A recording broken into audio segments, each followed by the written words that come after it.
요즘에 이제 대선을 얼마 남겨놓고 있지 않습니다. 그런데 참 그 대선 뉴스를 바라볼 때마다 마음이 답답합니다. 아마 다 똑같으실 거예요. 뭐 미래의 청사진을 이야기하는 게 아니고 그냥 계속 서로 이렇게 쌈박질하는 모습들만 보면서 지나가고 있잖아요. 누가 더 나쁜 놈인가를 찾는 것 같아요. 근데 왜 이렇게 진흙탕이 되었습니까? 그게 대권이라고 하는 관점에서 보니까 그런 거예요. 나라를 바라보는 미래와 소망을 보는 게 아니고, 그리고 이 권력을 누가 쥐느냐라고 하는 그 관점에서 보니까 지금 이런 혼탁한 모습이 되어버리고 말았다는 것이죠.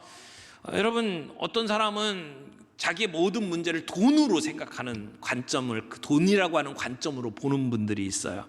그러니까 무슨 일을 해도 내게 이익이 있느냐 없느냐의 관점에서 보게 되죠. 그 사람에게는 그게 돈이라고 하는 관점이 삶의 기준이 돼버리는 거죠. 여러분, 학교에서 공부하는 학생이 대학에 진학하는 것이 모든 것의 관점이 되어버리면 그 아이와 부모의 모든 생각은 진학에 놓여져 있는 거죠. 젊은이가 자기의 삶의 모든 것들을 결혼이라고 하는 문제로 생각을 하게 되면 그 결혼이라는 것이 그 사람의 기준이 되어버리는 거예요. 여러분은 어떤 관점에서 인생을 바라보십니까? 여러분은 어떤 관점에서 우리 주변에 일어나는 일들을 바라보고 계십니까? 오늘 우리 그리스도인들이 가져야 될 관점이 뭐냐? 오늘 본문이 우리에게 가르쳐 주는 거예요. 예수님의 마음이라고 하는 관점을 가지고 세상을 봐야 된다는 거예요. 여러분, 사람은 자기의 마음에 품은 대로 사람이 행동을 합니다. 마음에 품은 대로 표현을 합니다. 그러니까 우리가 어떤 사람이 될 거냐라고 하는 것을 결정하려면 우리의 마음을 정해야 돼요. 빌립보서 2장 13절에 보니까 이렇게 말씀합니다. 너희 안에 행하시는 이는 하나님이시니 자기의 기쁘신 뜻을 위하여 너희에게 소원을 두고 행하게 하시나니. 소원을 두고 행하게 하신대요. 우리의 마음에 어떤 바람을 가지고 살아가도록 만든다라고 이야기를 하잖아요. 그 마음에 무엇을 품었느냐가 정말 중요한 거예요. 사람에게 이렇게 마음이 중요하다는 것입니다. 그래서 마귀가 우리를 지배할 때에도 제일 먼저 뭐부터 공격합니까? 마음부터 공격을 하잖아요. 가룟 유다로 하여금 예수님을 배반하도록 만들 때에 마귀가 가장 먼저 했던 게 뭡니까? 요한복음 13장 2절을 보니까 마귀가 벌써 시몬의 아들 가룟 유다의 마음에 예수 팔려는 생각을 넣었더라.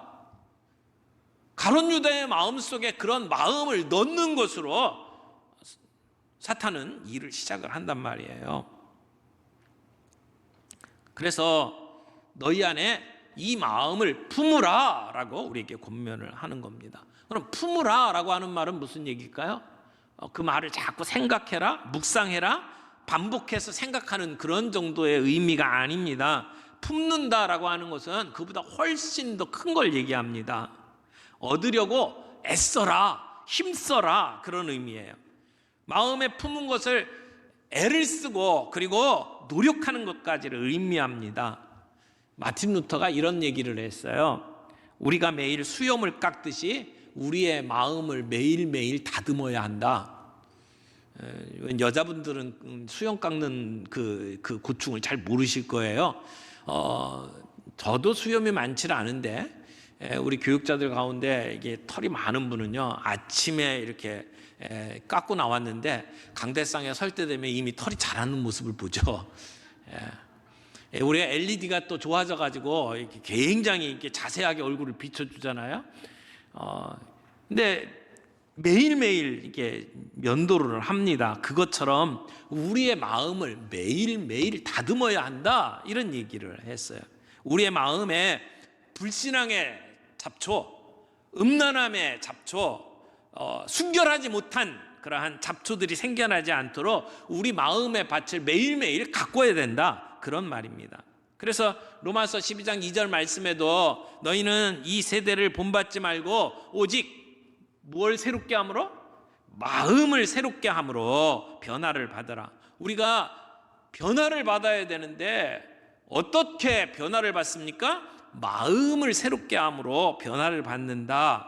그러면 어떤 마음으로? 오늘 본문이 이야기하는 것처럼 예수님의 마음으로 우리가 변화를 받아야 된다는 겁니다. 그래서 오늘 이 예수님의 마음이 무엇을 의미하는지 이 본문 말씀을 가지고 몇 가지 정리를 하려고 합니다. 여기 예수님의 마음을 아주 간단하게 정리하면 두 가지라고 생각할 수 있어요. 뭐 여러 가지 좀 더 분석을 하면 나올 수 있겠지만 큰 줄거리를 정리를 하면 비움, 낮아짐. 비움과 낮아짐, 이 두 가지로 정리할 수 있어요. 그래서 첫 번째, 예수님의 마음은 비우는 마음입니다 라고 정리를 좀 하고 싶습니다. 예수님의 마음은 비움의 마음, 비운다라고 하는 것은 다른 말로 포기한다라고 하는 의미를 담고 있어요. 예수님은 본래 하나님의 아들이십니다. 요한복음을 시작하면서 이렇게 이야기하잖아요. 태초에 말씀이 계시니라. 이 말씀이 하나님과 함께 계셨으니 이 말씀은 곧 하나님이시라. 그가 태초에 하나님과 함께 계셨고 만물이 그로 말미암아 지은 바 되었으니 지은 것이 하나도 그가 없이는 된 것이 없느니라. 이 말씀이 누구를 얘기해요? 예수님을 얘기해요. 예수님이 하나님이래요. 하나님은 이 세상 모든 만물을 창조하신 분이다. 그래서 만물이 그로 말미암아 지은 바 되었다. 그러니까 예수 그리스도는 하나님과 같이 훌륭한 분이다 이런 얘기가 아니에요. 하나님이시다. 하나님의 영광을 가지고 계신 분이고 하나님의 능력을 가지고 계신 분이에요. 예수님은 이 땅에서만이 아니라 세세토록 영원 무궁토록 하나님이신 분입니다. 어제나 오늘이나 영원토록 그분은 동일하신 하나님이십니다. 그분이 우리가 믿고 있는 예수님입니다. 그런데 그 예수님이 하나님과 동등됨을 취할 것으로 여기지 아니하셨다. 하나님은 하나님과 동등됨을 포기하셨다. 그런 말이죠. 이 말씀은 예수님이 하나님 됨 자체를 몽땅 버렸다 그런 얘기는 아닙니다. 여전히 그분은 하나님이셔요. 그런데 하나님이 받으셔야 될 존귀, 영광을 유보했다 또는 포기했다 그런 말이죠. 이것이 오늘 우리에게 오신 예수님의 모습입니다. 그래서 그분은 우리 인간의 비천한 몸을 입고 이 땅에 오셨어요. 그분은 신성을 그대로 가지고 계시지만 그러나 우리 인간의 모습, 인성을 똑같이 가지시고 그리고 고난의 길을 걸어가신 겁니다. 예수님께서 고난받으셨다라고 하는 것은 십자가의 그 힘든 일을 당한 것만을 이야기하는 것이 아니고 예수님이 고난받으신 것은 사람의 몸을 입고 이 땅에 오신 것부터가 고난이에요. 7절 말씀 보세요. 오히려 자기를 비워 종의 형체를 가지사 사람들과 같이 되셨고, 예수님께서 인간이 되셨다는 거죠. 예수님은 인간이셔요. 그런데 그 인간으로 오신 예수님의 본체가 하나님이셔요. 사람들은 예수님이 이 땅에 오신 인간은 한 인간 중에 한 사람이다 라고 이해를 하는 건 쉽습니다. 역사적인 인물이다. 오케이. 그런데 그런 예수님이 하나님이시다? 이건 받아들이기가 힘든 내용이죠. 그런데 우리가 예수님이 하나님이시다라고 하는 사실을 믿으면 우리의 삶 속에 모든 문제가 해결이 돼요. 예수님께서 바다 위를 걸으셨다. 예수님께서 물고기 2마리 떡 5덩이로 5,000명을 먹이셨다. 야, 어떻게 그런 일이 가능하냐? 그런데 이 모든 궁금증이, 모든 이해가 안 되는 일들이 예수님이 하나님이시다라고 하는 사실을 믿으면 문제될 게 없어요. 우리가 마땅히 사랑해야 될 그분이 이 땅에 오셔서 우리를 사랑해 주신 겁니다. 우리가 마땅히 먼저 찾아가야 될 그분이 먼저 우리를 찾아오신 겁니다. 이것이 예수 그리스도의 모습이에요. 이것이 성탄의 의미라는 것이죠. 다시요. 예수님의 마음은 어떤 마음이라고요? 비우는 마음이라고요. 포기하는 마음이라고요. 두 번째, 예수님의 마음은 낮아지는 마음입니다. 여기 낮아짐, 이것은 다른 말로 이야기하면 겸손 이렇게 표현할 수 있을 것 같아요. 8절 말씀 보겠습니다. 사람의 모양으로 나타나사 자기를 낮추시고 죽기까지 복종하셨으니 곧 십자가에 죽으심이라. 예수님은 자기를 낮추셨습니다. 낮추시는데 어디까지 낮추셨습니까? 십자가에 죽는 것까지 낮추셨습니다. 하늘의 영광을 포기하는 것도 대단한 것인데 그분은 낮아지셨어요. 사람과 같이 되셨어요. 사람 중에서도 가장 낮은 자리까지 내려가셨습니다. 하나님은 시공간의 지배를 받지 않는 분입니다. 그런데 시간과 공간의 지배를 받는 인간의 모습으로 이 땅에 오셨어요. 무한하신 하나님이 유한한 인간이 되셨다는 말씀이죠. 어떻게 보면 사람이 짐승이 되는 것, 사람이 구더기가 되는 것과 같은 사건입니다. 예수님은 자기를 비워서 인간이 되셨어요. 그냥 하늘에서 쫓겨나서 사람이 된 게 아니에요.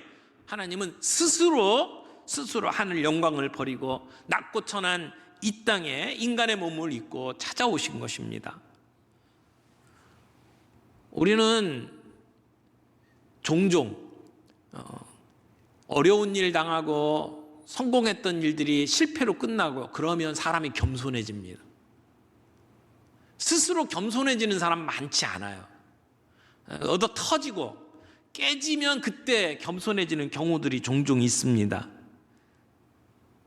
그러나 그보다도 정말 좋은 것은 망하지 않았는데도 겸손한 거죠. 실패하지 않았는데도 겸손한 거죠. 그 사람이 진짜 겸손한 것 아니겠습니다? 내가 힘이 있음에도 불구하고 겸손한 것. 그러니까 어쩔 수 없어서 낮아지는 것은 그건 겸손이 아니에요. 그건 비굴한 거죠. 힘이 없어서 어쩔 수 없이 무릎을 꿇는 것은 그건 겸손이 아닙니다. 진정한 겸손은 힘이 있음에도 불구하고 섬김의 자리로 내려가는 것이 겸손이죠. 그런데 우리 주님은 스스로 하늘의 영광을 버리고 이 땅에 오셔서 사람의 몸, 그것도 종의 형체를 가지시고 그리고 섬기는 자리까지 내려가신 거죠. 이걸 신학적으로 자기 비하라고 이야기를 합니다. 예수님께서 스스로 겸손한 자리로 내려오신 것이죠. 사람으로 낮아지셨고 그 중에서도 가장 낮은 자가 되셨어요. 예수님께서 이 땅에 오신 몸을 보세요. 왕비의 몸에서 태어나도 시원치 않을 그분이 시골의 한 소녀의 몸을 통해서 이 땅에 오셨습니다. 왕궁에서 태어나셔도 시원치 않을 그분이 마국간에서 태어나셨습니다. 왕의 아들이라고 해도 시원치 않을 그분이 천한 목수의 아들로 살아오셨습니다. 그분은 평생 자기 지팡간 갖지 못하고 떠돌아다니는 삶을 살았습니다. 마지막에는 십자가에 달려 돌아가셨습니다. 중죄인으로 생을 마감한 겁니다. 하늘 영광 버리고 이 땅에 오신 것만으로도 대단한 낮아짐 아닙니까? 그런데 그분은 이 땅에서 죽기까지 순종하셨습니다. 십자가의 중죄인까지 낮아지셨던 겁니다. 예수님이 왜 이렇게 낮아지셨습니까? 우리를 섬기기 위해서. 여러분, 예수님은 이 땅에 메시아로 오셨지만 무슨 왕궁의 왕처럼 무슨 개선 장군처럼 이 땅에 오시지 않았어요. 예수님은 왕이셔요. 근데 왕인데 세상의 왕과는 다른 모습으로 이 땅에 오셨습니다. 예수님이 어떤 왕인지를 보여주는 장면이 이제 예수님이 예루살렘에 입성할 때 나타났잖아요. 예수님께서 이제 마지막 십자가를 지시기 전에 예루살렘에 들어가시잖아요. 그때 예수님께서 뭘 타고 들어가셨죠? 어린 나귀를 타고 들어가셨어요. 아마 메시아로서 만왕의 왕으로서 예루살렘에 들어가시려면 늠름한 군마 타고 들어가셔야죠. 뒤에 호위무사 데리고 그리고 빵빠레를 울리면서 그러면서 예루살렘에 들어가야 되지 않겠습니까? 마치 전쟁에 나갔다가 돌아오는 로마의 그 장군이 자기의 모든 노예들을 뒤에다가 줄줄이 엮어가지고 그리고는 말 타고 아주 들어오는 그런 모습처럼 예루살렘에 들어가지 않았겠습니까? 그런데 예수님은 우리의 생각을 완전히 뒤엎은 모습으로 예루살렘에 들어가셨습니다. 어떻게 해요? 어린 나귀를 타시고, 사람이 한 번도 타보지 아니한 나귀를 타시고 들어가셨어요. 여러분, 나귀는요 이 말보다 굉장히 낮습니다. 이렇게 나귀의 그 높이를 보게 되면 사람 정도 돼요. 말은 그보다 훨씬 높잖아요. 사람의 가슴 정도 된단 말이에요. 그 가슴 정도 되는 나귀인데, 그것도 어린 나귀면요 훨씬 더 낮아요. 제가 생각하기에 예수님께서 어린 나귀를 타셨으면 이 양쪽 두 발이 땅에 닿았을 거예요. 그러니까 땅에 닿으면 이게 제대로 걸어가지 못하잖아요. 그러니까 발을 드셨을 거라고요. 그러니까 굉장히 우스꽝스러운 모습으로 나귀를 타고 들어가셨을 거예요. 이렇게 사람들은 예수님이 메시아로 이제 예루살렘에 오시면 이제 로마를 뒤엎고 이스라엘 백성들로 말미암아 전 세계의 으뜸 국가로 만들 것이다, 이런 생각을 했는데, 예수님은 사람들의 생각을 완전히 뒤엎어 놓는 모습으로 예루살렘에 들어갔잖아요. 왜요? 생각을 바꿔놓기 위해서. 사람들은 예수님이 오시는 것을 보고 호산나 다윗의 자손이여 그러면서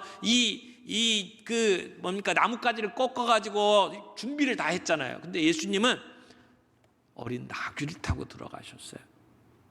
나귀는 겸손한 것을 의미합니다. 예수님이 겸손의 왕이다 라고 하는 것을 의미하는 거죠. 말은 전쟁을 의미하고 말은 교만을 상징합니다. 그런데 나귀는요 낮고 천한 것을 의미합니다. 예수님께서 나귀를 타고 들어가신 것이 뭡니까? 메시아임에도 불구하고 낮은 자가 되신 거예요. 낮은 자만이 제대로 섬길 수가 있습니다. 제가 아무리 섬긴다라고 이야기를 하지만 목에 힘주고 나는 그래도 이런 사람이야 라고 생각을 하는 순간 섬길 수가 없습니다. 내가 왕이야 라고 생각하는 순간 섬길 수가 없죠. 왕 앞에서는 모든 사람이 벌벌 기게 돼 있습니다. 근데 예수님은 어린 나귀를 타고 들어가시면서 섬기러 오신 것을 선포를 하신 겁니다. 여러분, 성탄절의 의미가 뭡니까? 예수님처럼 낮아지는 것을 얘기해요. 예수님은 그런 낮아짐으로 우리를 섬기기 위해서 이 땅에 오셨다는 것입니다. 그러므로 우리가 성탄절을 맞이한다라고 하는 것은 그 예수님의 정신을 다시 기억하는 거예요. 예수님의 마음은 포기하는 것이었어요. 비우는 것이었어요. 예수님의 마음은 낮아지는 것이었어요. 겸손이었습니다. 그런데 우리는 얼마나 많이 높아졌습니까? 우리는 직함도 많고 사람들이 불러주는 여러 가지 직함들을 가지고 있지 않습니까? 그것이 우리로 하여금 겸손하지 못하도록 만드는 게 아닐까요? 종종 목사라고 부르는 것, 장로라고 부르는 것이 우리들로 하여금 겸손하지 못하도록 만드는 방해물은 아닐까요? 여러분, 왜 우리가 예수를 믿는다고 하면서 예수님처럼 겸손하지 못합니까? 우리가 너무 높아져 있기 때문이 아닐까요? 그러다 보니까 남을 섬기기보다는 내가 자꾸 남들을 밟고 위에 서려고 하는 것이 아닐까요? 우리는 너무나 많이 부해져 있다고 생각을 합니다. 우리가 가지고 있는 것들을 비우고 낮아지는 것이 오늘 성탄절을 맞이하는 우리의 정신이 되어야 된다고 생각을 합니다. 우리가 자기를 포기하지 않으면 사랑할 수가 없습니다. 예수를 믿는다는 것 때문에 우리의 권리를 포기해 보신 적이 있으십니까? 예수를 믿는 것 때문에 복음을 위해서 내가 마땅히 주장할 수 있는 것들을 주장하지 않은 적이 있습니까? 내가 예수 그리스도를 위해서, 내 주변에 정말 잃어버린 한 영혼을 위해서, 그 연약한 어떤 지체를 위해서 내가 당연히 주장할 수 있는데 내가 주장하지 않고 포기했던 것. 여러분, 집안에서 문제가 되는 이유도 가만히 살펴보세요. 부부간에 부딪히고 싸우는 문제도 포기하지 않기 때문이에요. 부모와 자식 간에도 포기하지 않기 때문에 부딪히는 것 아닙니까? 이번 성탄절을 맞이하면서 내가 하나님의 나라를 위해서, 예수 그리스도의 복음을 위해서, 내 이웃을 위해서 내가 포기할 것이 무엇인지를 생각해 볼 수 있는 시간이 되었으면 좋겠습니다. 겸손한 사람이 누굽니까? 예수님의 마음을 가진 사람들이에요. 여러분, 복음은 종교와 달라요. 종교는 뭔가 하려고 애를 쓰는 거예요. 이렇게 살아야 된다, 저렇게 살아야 된다 이야기를 하는 것이지만, 복음은 예수님이 어떤 분이신지를 생각을 하는 거예요. 예수님이 어떤 분이신지를 생각을 하고 예수님의 마음을 갖게 되면 당연히 우리의 삶에 이런 변화들이 일어날 수밖에 없다라고 말하는 것이 복음 아닙니까? 오늘 우리는 이 성탄절 시즌을 맞이해서 예수님을 묵상할 수 있으면 좋겠어요. 예수님의 마음을 우리의 마음속에 담았으면 좋겠어요. 미국 하와이에 그 주청사가 있는데요. 그 주청사 앞에 아주 독특한 동상이 하나 서 있습니다. 근데 얼굴이 아주 흉측할 정도로 일그러져 있는 보기에 끔찍한 모습의 동상이에요. 그리고 그 동상 밑에 이런 글귀가 쓰여져 있습니다. 성 다미엔 1840에서 1889. 이 사람은 우리를 위해서 자기의 목숨을 버린 우리의 좋은 친구였다. 우리에게 이보다 더 귀한 친구가 있을까? 이 다미엔은요, 벨기에 사람입니다. 그리고 부모는 대단한 갑부였습니다. 그래서 평생을 호의호식하면서 잘 살 수 있었던 사람이에요. 그런데 그는 자기가 받은 모든 재산을 다 정리해서 가난한 사람들에게 나누어 주었습니다. 그리고 혀를 단신 이 하와이 군도의 한 섬인 몰라카이 섬으로 갔어요. 이 몰라카이 섬은 그 당시에 죽음의 섬이라고 말했습니다. 왜냐하면 그 섬 안에 우리나라의 소록도처럼 나병 환자들이 모여 있었기 때문입니다. 이 사람은 그 나병 환자들의 친구가 되기 위해서 그 섬으로 갔습니다. 그런데 거기서 사역을 하면서 섬기던 중에 이 환자들끼리 이야기하는 것을 들었어요. 근데 그분들이 뭐라고 이야기를 했냐면, 자기야 몸이 성하니까 배부른 소리를 하는 거겠지. 자기도 문둥병에 걸려가지고 우리처럼 날마다 몸이 썩어 들어가면 어디에서 소망을 찾겠어? 어디에서 하나님을 찾겠다는 말을 할 수 있겠어? 이런 이야기를 들었어요.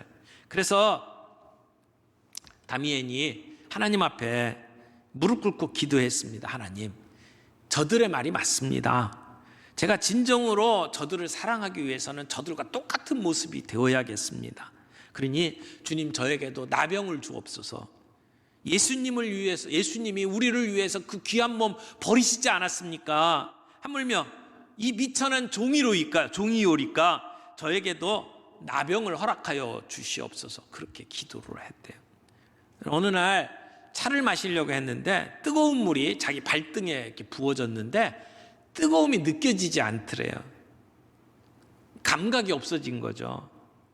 나병을 달라고 기도했던 다미엔에게 나병이 생긴 거예요. 그때 이 다미엔이 이렇게 기도했답니다. 하나님, 감사합니다. 나도 이제 나병 환자들을 위해서 기도할 때 여러분이라고 이야기하지 않고 우리는이라고 말할 수 있게 되었습니다. 이제 당신들은 나병 환자요 라고 말하는 게 아니라 우리 나병 환자들은 이라고 설교할 수 있게 되었습니다. 감사합니다. 나에게 나병을 주시니 감사합니다. 이렇게 기도를 했대요. 그래서 그날 이후에 그는 자기의 썩어가는 몸을 가지고 손가락, 발가락이 떨어져가는 모습을 가지고 설교를 했대요. 우리가 이렇게 육신이 상하고 있지만 우리는 하나님의 자녀입니다. 그렇게 설교하기 시작을 했대요. 그래서 그 몰로카이 섬이 죽음의 섬이었다가 생명의 섬으로 바뀌었다라고 하는 이야기를 합니다. 이렇게 낮아지고 비우는 것이 예수님의 마음을 이야기하는 겁니다. 근데 우리는 예수를 믿고 예수의 제자로 살아간다고 하면서도 우리는 낮아지는 것, 비우는 거에 관심이 그렇게 많지 않습니다. 어떻게 하면 성공할 수 있을까? 어떻게 하면 더 출세할 수 있을까? 이런 데 관심이 참 많잖아요. 제가 낮아진 비움에 관한 말씀을 가지고 생각을 하다가 삼국지 생각이 났어요. 요즘에 삼국지 유비, 조조 이런 사람들에 대한 그 중국 영화들이 이렇게 TV에 많이 나오잖아요. 근데 제가 이 영화를 이렇게 쭉 보면서 느끼는 게, 야, 조조가 진짜 성공한 사람이구나. 조조야말로 머리도 좋고 용병술도 괜찮고, 그리고 천자 옆에서 대단한 그 세력을 가지고 살아왔고, 실제로 유비는 나중에 결국은 망하잖아요. 근데 유비의 이 삼국지의 주인공이 누구냐 그러면 조조를 얘기 안 해요. 유비라고 이야기를 하더라고요. 처음엔 제가 그게 이해가 안 갔거든요. 아니, 왜 저렇게 성공한 조조를 놔두고 유비를 주인공이라고 할까? 근데 가만히 생각해 보면 진짜 성공은 유비가 한 거잖아요. 사람의 마음을 얻었잖아요. 그가 낮아지고 비워지는 삶을 살았잖아요. 그게 사람들 앞에 존경받는 거잖아요. 근데 우리는 이 세상을 살아가면서 조조처럼 살아가는 것이 마치 세상을 잘 사는 것처럼 그렇게 생각하면서 살아가고 있지 않나요? 우리 그리스도인으로 살아가는 것이 조조처럼 성공하는 것을 위해서 살아가는 것인가요? 그건 아니라고 생각을 합니다. 사랑하는 성도 여러분, 우리가 이 크리스마스를 맞이하고 이 시간을 지나가면서 예수님의 마음을 좀 생각을 했으면 좋겠어요.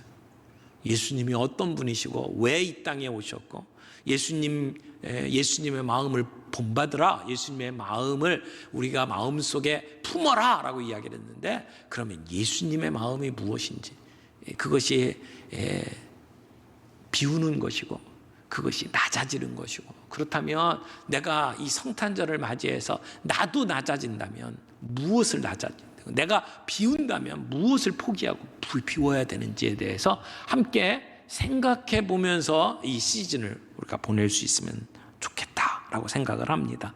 오늘 말씀 앞에서 내가 버려야 될 것, 내가 낮아져야 될 것들을 생각하고 주님 앞에, 주님, 내가 이것들을 내려놓습니다. 내가 성탄절을 맞이해서 내가 이런 모습들을 비우기를 원합니다. 고백하며 주님 앞에 나아가는 저희가 되었으면 좋겠습니다.